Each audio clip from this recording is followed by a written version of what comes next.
ನಮಸ್ಕಾರ. ನಾನು ಸಿಗ್ಲಿ ಬಶ್ಯ, ಗದಗ ಜಿಲ್ಲಾ ಲಕ್ಷ್ಮೇಶ್ವರ ತಾಲೂಕು ಶಿಕ್ಷಣ ಗ್ರಾಮದ ಸಿಗ್ಲಿ ಬಶ್ಯನ. ಇವತ್ತಿನ ದಿನ ಈ ಕರ್ನಾಟಕ ರಾಜ್ಯದ ವ್ಯವಸ್ಥೆಗಳನ್ನು ಗಮನಿಸಿದರೆ ಎಲ್ಲ ವ್ಯವಸ್ಥೆಗಳಲ್ಲಿ ನರಕದ ಕೂಪ ತುಂಬಿ ತುಳುಕ್ತಾ ಇದೆ.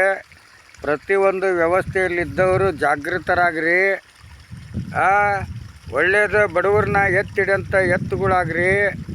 ಇವೆಲ್ಲ ಒಂದೊಂದು ವ್ಯವಸ್ಥೆಯಲ್ಲಿದ್ದು ನಿಮ್ಮ ವ್ಯವಸ್ಥೆಯಲ್ಲಿ ನಾನು ನರಕ ಮಾಡಿಕೊಂಡಿದ್ದನ್ನು ನೋಡಿ ನಾವು ನಿಮಗೆ ಜಾಗೃತಿ ಮೂಡಿಸ್ತಾ ಇದ್ದೀವಿ. ನಾನೊಬ್ಬ ಸಾಮಾನ್ಯ ಪ್ರಜೆಯಾಗಿ ನಿಮ್ಮ ಹತ್ರ ಹಂಚ್ಕೊತಾ ಇದ್ದೀನಿ. ಏನೋ ಬಶ್ಯ ಅಂತ ನೀವು ಕೇಳ್ಬೋದು. ಇವತ್ತು ಒಂದು ಫಿಲ್ಮ್ ಅಣ್ಣವ್ರ ಕಾಲದಾಗ ಉದಯ್ ಕುಮಾರ ಕಲ್ಯಾಣ್ ಕುಮಾರ, ರಾಜ್ಕುಮಾರ್ ಇವರ ಒಂದು ವ್ಯವಸ್ಥೆ ಫಿಲ್ಮ್ಗಳು ನೋಡಿದ್ರೆ ವರ್ಷಾನುಗಟ್ಟಲೆ ಬಂಡಿ ಕಟ್ಟಿಕೊಂಡು ರಾತ್ರಿಯೆಲ್ಲ ಪಿಕ್ಚರ್ ನೋಡ್ತಿದ್ವಿ ನಾವು. ಅಂಥ ಪೌರಾಣಿಕ ಸಾಮಾಜಿಕ ಪಿಕ್ಚರ್ ನೋಡ್ತಿದ್ವಿ. ಅವರೆಲ್ಲ ಒಂದು ಶಿಸ್ತು ಎಲ್ಲ ವ್ಯವಸ್ಥೆಗಳು ಅದರಲ್ಲಿ ತೊಡಗ್ತಿದ್ವು, ಅರಿವು ಮೂಡ್ತಿತ್ತು. ಕಾನೂನಿನ ಜ್ಞಾನ ಅದರಲ್ಲಿ ಸ್ವಲ್ಪ ನಮಗೂ ತಿಳುವಳಿಕೆ ಕೊಡ್ತಿದ್ರು. ಸನಾತನ ಒಂದು ಫಿಲ್ಮ್ನಿಂದನೇ ಒಂದು ನಾವೆಲ್ಲ ದೇವರ ಭಕ್ತಿ ಶಕ್ತಿನ ಅರಿತವರಾಗಿದ್ವಿ. ಇವತ್ತಿನ ಫಿಲ್ಮ್ಗಳು ನಾನು ನೋಡ್ತಾ ಹೊಂಟ್ರೆ ಇವರೆಲ್ಲ ದುಡ್ಡಿನ ಮೇಲೆ ಫಿಲ್ಮ್ ಮಾಡಕ್ಕೆ ಹೊಂಟಿದ್ದಾರೆ. ಕೋಟಿ ಬಂಡವಾಳ ಹಾಕಿ ಕೋಟಿ ಇವರೆಲ್ಲ ಜನರ ಮೇಲೆ ಈ ಒಂದು ಹೊರೆ ಹೊರಿಸಿ ಇವರೆಲ್ಲ ಫಿಲ್ಮ್ ಮಾಡೋದು, ಗನ್ನು ಮಚ್ಚು ಲಾಂಗ್ ಹಿಡಿದು ಫಿಲ್ಮ್ ಮಾಡಿ ಇವತ್ತು ಸಮಾಜದ ಒಂದು ವ್ಯವಸ್ಥೆನ ಹಾಳು ಮಾಡೋಂಥ ಈ ಫಿಲ್ಮ್ ಹೀರೋಗಳು ಇವರು. ಯಾಕಂದರೆ ಇವತ್ತು ಶಿವಣ್ಣವರಿಂದನೂ ಹಿಡಿದು ಪ್ರತಿಯೊಂದು ಹೀರೋಗಳಿಗೂ ಈ ಸಿಗ್ಲಿ ಬಶ್ಯ ಜಾಗೃತಿ ಕೊಡೋದೇನೆಂದರೆ, ಇನ್ನು ಮುಂದಾದ್ರೂ ಈ ರಾಜ್ಯದ ಬಗ್ಗೆ, ದೇಶದ ಬಗ್ಗೆ, ಈ ಒಂದು ಜಾತಿ ಧರ್ಮಗಳ ಬಗ್ಗೆ, ಸಂವಿಧಾನದ ಬಗ್ಗೆ, ಈ ಒಂದು ದರೋಡೆ ಅತ್ಯಾಚಾರಗಳ ಬಗ್ಗೆ ಇಂಥವನ್ನ ಒಂದು ಫಿಲ್ಮ್ಗಳು ಥರ ತೆಗಿಬೇಕು. ನೀವು ಅವನ್ನ ಮನ ಪರಿವರ್ತನೆ ಮಾಡಬೇಕು. Had the crime but not the criminal.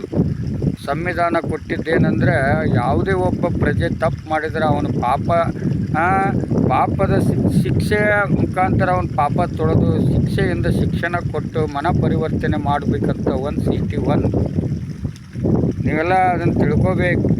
ನಿಮಗೆಲ್ಲ 100ಕ್ಕೆ 75ರಷ್ಟು ಕಾನೂನಿನ ಜ್ಞಾನ ಇಲ್ಲದಕ್ಕೆ ಇವತ್ತು ನೀವೆಲ್ಲ ದುಡ್ಡನ್ನ ಇಟ್ಕೊಳ್ಳೋಕ್ಕಾಗಲಿಲ್ಲದಕ್ಕೆ ನೀವೆಲ್ಲ ಹಾಳಾಗ್ತಾ ಇರೋದು ಇವತ್ತು. ಯಾಕಂದರೆ ಇವತ್ತು ಒಂದೇ ಉದಾಹರಣೆ ತಗೊಳ್ಳಿ. ದರ್ಶನ್ ಅವರಂತಲೇ ಕೋಟಿ ಗಂಟಲೆ ದುಡ್ಡಿತ್ತು. ಅವರು ಜೈಲಿನಲ್ಲಿ ಕೊಲೆ ಕೇಸ್ನಾಗ 7 ತಿಂಗಳಿದ್ರು ರಾಜನಂಗೆ ಮೆರಿಬೋದಾಗಿತ್ತು. ದುಡ್ಡಿದ್ರೆ ಏನು ಬೇಕದು ಸಾಧನೆ ಐತೆ ಅಂತಂದು ದರ್ಶನ್ ಅವ್ರು ಅಷ್ಟೇ ಅಲ್ಲ, ಪ್ರತಿಯೊಬ್ಬರು ತಿಳ್ಕೊಬೇಕು. ನೀವು ಅವರಂತಲೇ ಅಷ್ಟು ದುಡ್ಡಿದ್ರೂ ಮಜಾ ಮಾಡೋಕ್ಕಾಗಲಿ, ಅಲ್ಲಿ ಎಂಜಾಯ್ ಮಾಡೋಕ್ಕಾಗಲಿ, ಅಲ್ಲಿ ಜೀವನ ಮಾಡೋಕ್ಕಾಗಲಿ ಸರಿಯಾದಂಥ ವ್ಯವಸ್ಥೆಗಳು ಅವರಿಗೆ ದೊರಕಲಿಲ್ಲ. ದುಡ್ಡೇನು ಮಾಡ್ತು? ಇವತ್ತು ಈ ಸಿಗ್ಲಿ ಬಸ್ಸೇನಂತಲೇ ದುಡ್ಡಿಲ್ಲ. ಆದರೆ ನಾನು ಜೈಲು ತೆಗೆದಾಗ ಇಡೀ ಆಲ್ ಕರ್ನಾಟಕ 7 ಸೆಂಟ್ರಲ್ ಜೈಲಿನ ಒಂದು ಅರಮನೆ ಮಾಡ್ಕೊಂಡು ಮೆರೆದಂಥ ಬಸ್ಸ ನಾನು. ಯಾಕಂದರೆ ನನ್ನಂತಲೇ ಹಾಳಿ ಪೆನ್ ಇತ್ತು, ಆದರೆ ದರ್ಶನ್ ಅವರಂತಲೇ ದುಡ್ಡಿತ್ತು. ದುಡ್ಡು ದೊಡ್ಡದಾತ, ನನಗೆ ಸಿಗ್ಲಿ ಬಸ್ಸಿನ ಹಾಳಿ ಪೆನ್ನು ದೊಡ್ಡದಾತು. ಇಂಥ ಹಾಳಿ ಪೆನ್ ಹಿಡಿದು ಫಿಲ್ಮ್ಗಳು ಮಾಡಿ. ದಯವಿಟ್ಟು ಎಲ್ಲ ಹೀರೋಗಳಿಗೂ ನಾನು ಕೇಳೋದಿಷ್ಟೇ, ನೀವು ಫಿಲ್ಮ್ ಮಾಡಿ, ಬೇಡ ಅನ್ನಂಗಿಲ್ಲ. ಕೋಟಿ ಸಂಪಾದನೆ ಮಾಡಿ, ಬಡವರಿಗೆಲ್ಲ ದಾನ ಧರ್ಮ ಮಾಡಿ, ಪ್ರತಿಯೊಬ್ಬ ಅಭಿಮಾನಿಗಳನ್ನ ಗಳಿಸ್ಕೊಳ್ಳಿ. ಇವತ್ತು ನೀವು ನೋಡ್ತಾ ಇದ್ದೀರಿ, ಎಷ್ಟೋ ಮಂದಿ ಬಡವರು ಊರಿಂದ ಊರಿಗೆ ಹೋಗಿ ದುಡ್ಕೊಂಡು ತಿನ್ನಕ್ಕೆ ಹೋಗಿ ಆಕ್ಸಿಡೆಂಟ್ ಆಗಿ ಸಾಯ್ತಾ ಇದ್ದಾರೆ. ಇವೆಲ್ಲ ಗಮನದಲ್ಲಿ ಇಟ್ಕೋಬೇಕು ಸರ್ಕಾರದವರು. ಇವತ್ತು ಸರ್ಕಾರಗಳಿಂದಲೇ ಇವತ್ತು ಎಲ್ಲ ವ್ಯವಸ್ಥೆಗಳು ಕೆಟ್ಟ ಕೆರ ಹಿಡಿದೋದು. ಇವತ್ತು ಈ ಒಂದು ಕರ್ನಾಟಕ ರಾಜ್ಯ ಇವತ್ತು ಯಾವ ವ್ಯವಸ್ಥೆಯಲ್ಲಿ ಇವತ್ತು ಕಾಂಗ್ರೆಸ್ ಇದ್ದದಕ್ಕೆ ಏನೋ ಒಂದು ತುತ್ತು ಅನ್ನ ಕಾಣ್ತಾ ಇದ್ದಾರೆ. ಪ್ರತಿಯೊಂದು ಉತ್ತರ ಕರ್ನಾಟಕದವ್ರು ಇವತ್ತು ಈ BJPನ ಯಾಕೆ ತಳಗೆ ಹತ್ತಕ್ತಾ ಇದ್ದಾರೆ ಅನ್ನೋದು ತಿಳ್ಕೋಬೇಕು. ಮುಂದಿನ ದಿನಗಳಲ್ಲಿ ಬಿಜಾಪುರನ ಒಂದು ಕಾಂಗ್ರೆಸ್ ಪಕ್ಷಕ್ಕೇ ಇತಿಹಾಸ ಕೊಡ್ತೈತಿ. ಅದಕ್ಕೋಸ್ಕರ ವ್ಯವಸ್ಥೆಗಳನ್ನ ಸರಿಯಾಗಿ ಇಟ್ಕೊಳ್ಳಿ. ನಿಮ್ಮ ವ್ಯವಸ್ಥೆಗಳನ್ನ ನರಕ ಮಾಡಿಕೊಂಡು ನಮ್ಮನ್ನು ಯಾವ ರೀತಿ ಶಿಕ್ಷೆ ಕೊಟ್ಟು ನಮ್ಮನ್ನು ಸಾಯಿಸ್ತಿರಲ್ಲ, ಅದು ಬಿಡ್ರಿ. 6 ತಿಂಗಳಿಗೆ ತೀರ್ಪು ಕೊಡೋಂಥ ಕಾನೂನು ವ್ಯವಸ್ಥೆಗೆ ತನ್ನಿರಿ. ಇವೆಲ್ಲ ಆ ಕಾನೂನಿನ ಜ್ಞಾನ ತುಂಬಲಿಲ್ಲ ನೀವು. ಪ್ರತಿಯೊಬ್ಬ ಕಾನೂನಿನ ಜ್ಞಾನ ಇಲ್ಲದವ್ರಿಗೆ ಕಾನೂನಿನ ಜ್ಞಾನ ತುಂಬಲಿಲ್ಲ ನೀವು. ಅವ್ರನ್ನೆಲ್ಲ ಜಾತ್ರೆ ಮಾಡಕ್ಕೆ ಬಿಟ್ರಿ ನೀವೆಲ್ಲ ಎಲೆಕ್ಟ್ರಿಕ್ಕಿಂದ ಹಿಡ್ಕೊಂಡು ಎಲ್ಲ ನೀವು ಮಾರಾಟದ ವಸ್ತುಗಳ ಮಾಡಿ ನಮ್ಮನ್ನೆಲ್ಲ ವೇಸ್ಟ್ ಮಾಡಿಬಿಟ್ರಿ ನೀವು. ನಮ್ಮ ವ್ಯಾಲ್ಯೂಯೇಷನ್ ಇಲ್ದಂಗೆ ಮಾಡಿದ್ರಿ ನೀವು. ನಮ್ಮ ಸಾಲದ ಹೊರೆಯಲ್ಲಿ ಹಾಕಿದ್ರಿ ನೀವು. ಇವತ್ತಿಗೂ ನಾವು ಸತ್ರ ರುದ್ರಭೂಮಿ ಇಲ್ಲ ಎಷ್ಟೋ ಗ್ರಾಮಗಳಲ್ಲಿ. ಇವತ್ತು ಬಸವಣ್ಣನ ಶಾಪ ತಟ್ಟಿದೆ. ಇವತ್ತು ಈ ಸಿಗ್ಲಿ ಬಸ್ಸ ನೋಡಿ, ನಂದೊಂದು ಚರಿತ್ರೆ ಹೆಂಗೈತೆ ಅಂದರೆ ನಮ್ಮಪ್ಪ ವೀರಶೈವ, ನಮ್ಮವ್ವ ಕುರುಬ್ರಕ್ಕಿ, ನಾನು ಇಸ್ಲಾಮ್ದಕ್ಕಿ ಮದುವೆ ಆಗೀನಿ. ಆದರೂ ಕಂಡ ತಿಂದಿಲ್ಲ, ಎಂಡ ಕುಡಿದಿಲ್ಲ, ಸೊಂಟ ಲೂದಿಟ್ಟಿಲ್ಲ ಅಂತ ದಾಖಲೆ ಇದ್ರೆ ತಂದು ತೋರಿಸ್ಬೋದು. ಬಟ್ ಇಲ್ಲಿ ಏನಾಗುತ್ತೆ ಅಂತಂದರೆ, ನಮ್ಮಪ್ಪ ಬಸವಣ್ಣನ ಎತ್ತಿನ ವ್ಯಾಪಾರ ಮಾಡ್ತಿದ್ದ. ಆ ಎತ್ತಿನ ವ್ಯಾಪಾರದಲ್ಲಿ 23 ಮಕ್ಕಳು ನಮ್ಮಪ್ಪನಿಗೆ. ನಾನು 20ನೇ ಮಗ ಸಿಗ್ಲಿ ಬಸ್ಸ. ಆದರೆ ನಾವೆಲ್ಲ ವೀರಶೈವದಾರೆ, 23 ಜನ ಮಕ್ಕಳು. ಆದರೆ ಇವತ್ತು ಈ ಸಿಗ್ಲಿ ಬಸ್ಸ ತಾಯಿ ಕುರುಬ್ರಕ್ಕಿ. ಇವತ್ತು ತಾಯಿ ಜಾಗದಲ್ಲಿದ್ದು ಜೀವನ ಮಾಡ್ತಾ ಬಂದೆ. ಇವತ್ತು ನಮ್ಮ ಮನೆಯಲ್ಲಿ ನಮ್ಮಪ್ಪ ಆ ಬಸವಣ್ಣನ ಇಂದನೇ ನಮಗೆ ಅನ್ನ ಹಾಕಿದ. ಮತ್ತು ನಮ್ಮ ತಾಯಿ ಬಸಮ್ಮ, ಆಕೆ ಹೆಸರು ಬಸಮ್ಮ, ಗೋತಾಯಿ ಆಕೆ ಗಂಡನ ಕಡೆಯಿಂದ ತಾಳಿ ಕಟ್ಟಿಸ್ಕೊಳ್ದಂಗೆ ನಮ್ಮವ್ವ 12 ಮಕ್ಕಳು ಜನ್ಮ ಕೊಟ್ಟಾಳ. ಅದರಲ್ಲಿ 11ನೇ ಮಗ ನಾನು.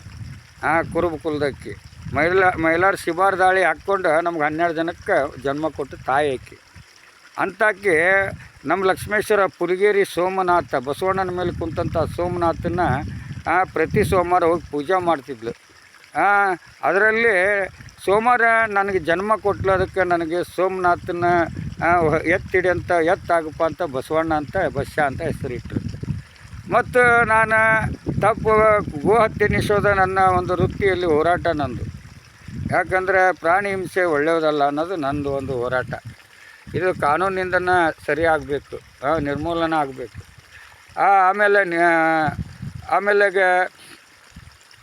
ಆಮೇಲೆಗೆ ನಮ್ಮ ಮನೆಯಲ್ಲಿ 2 ಬಸವಣ್ಣಗಳು ಜೀವಂತವಾಗಿ ಸುಟ್ಕೊಂಡು ಒಲಿ ಇಲಿ ಒದ್ದಾಡಿ ಅದೇ ಜಾಗದಲ್ಲಿನ ನಮ್ಮ ಜಾಗದಲ್ಲಿನ ದಪ್ಪನ ಮಾಡಿ ಅಲ್ಲೇ ಮನೆ ಕಟ್ಟಿಕೊಂಡು ಆ ಮನೇನ ಮಡಿ ಮಾಡಿಕೊಂಡು ನಾನು ಈಗ ಜೀವನ ಮಾಡ್ತಾ ಬಂದೆ.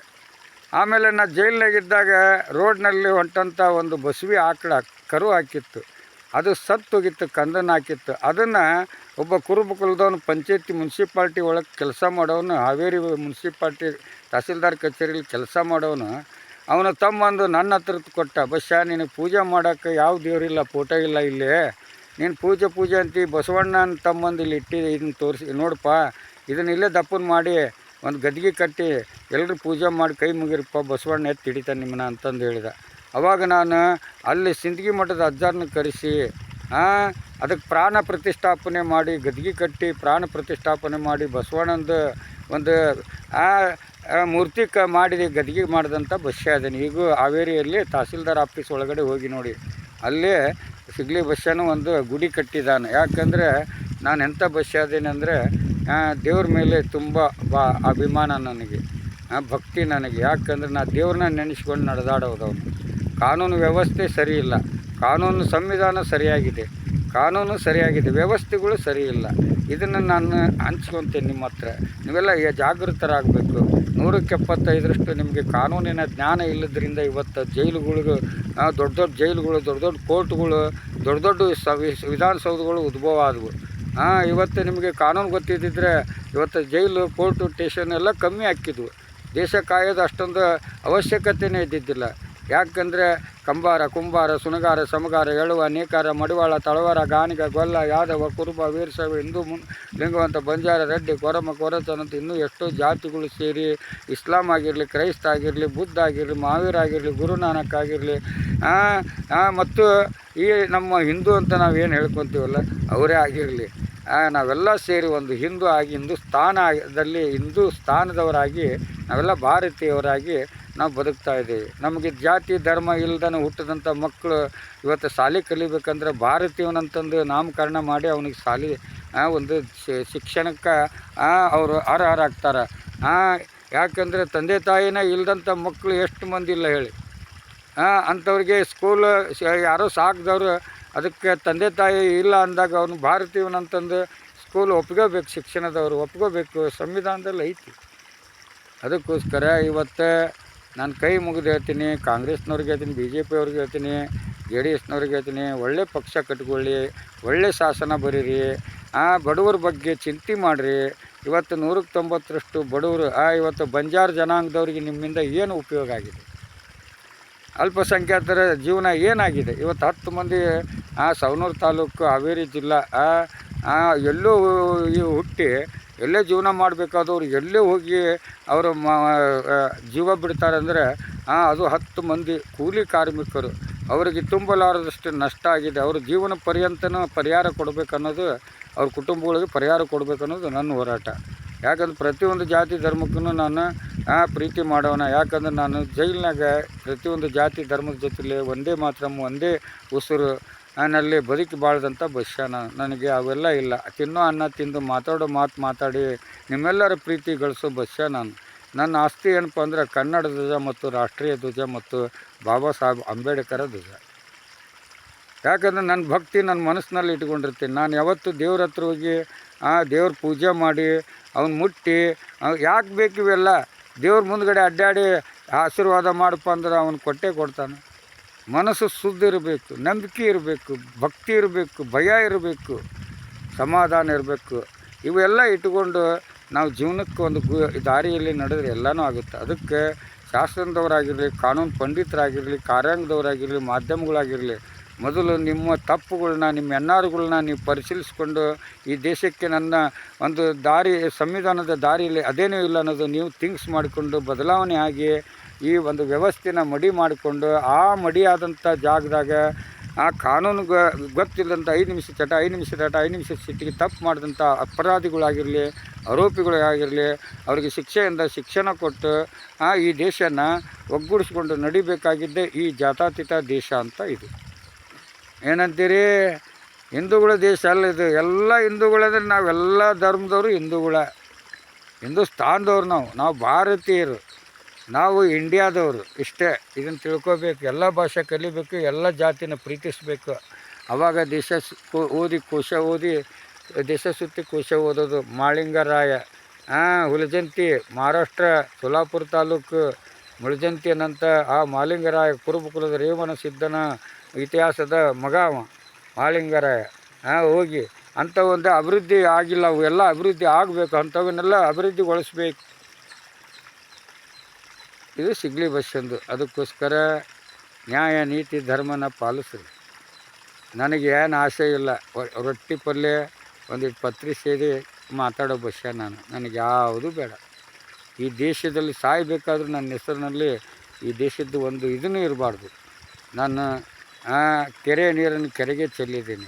ನಮ್ಮದೇನು ಗೊತ್ತಿಲ್ಲ. ಕಳೆ ಲೆಕ್ಕ ಗೊತ್ತು, ನನಗೆ ಕುಡಿಸೋ ಲೆಕ್ಕ ಆಸೆ ಇಲ್ಲ. ಎಷ್ಟೇ ಕೊಟ್ಟರು ನಾನು ಬಿದ್ದವ್ರನ್ನೇ ಎತ್ತಿ ಹಿಡಿತೀನಿ. ಎದ್ದವ್ರದ್ದು ಸವಾಸ ಮಾಡಲ್ಲ. ಎದ್ದವ್ರ ದಿನ ಕಿತ್ಕೊಂಡು ಬುದ್ಧವ್ರಿಗೆ ಕೊಡ್ತೀನಿ. ಹೆಂಗೆ ಟಿಪ್ಪು ಸುಲ್ತಾನ ಇವತ್ತು ಭೂಮಿ ಹಂಚಿದ, ಹೆಂಗೆ ಇಂದಿರಾ ಗಾಂಧಿ ಭೂಮಿ ಉಳುವನೆ ಹೊಲದ ಒಡೆಯ ಅಂದ್ಲು, ಹಂಗೆ ಈ ಸಿಗ್ಲಿ ಬಸ್ಯ ಬಿದ್ದವ್ರಿಗೂ ಎಲ್ಲ ಜಾತಿ ಧರ್ಮದಲ್ಲಿನೂ ಬಡತನ ಐತಿ. ಅವ್ರನ್ನ ಎತ್ತಿ ಹಿಡಿಬೇಕನ್ನೋ ಛಲ ನಂದು. ಜೈ ಹಿಂದ್, ಜೈ ಕರ್ನಾಟಕ, ಜೈ ಕನ್ನಡ, ಜೈ ಶ್ರೀರಾಮ್, ಜೈ ಭೀಮ್. ಏನಂತಿದೆ?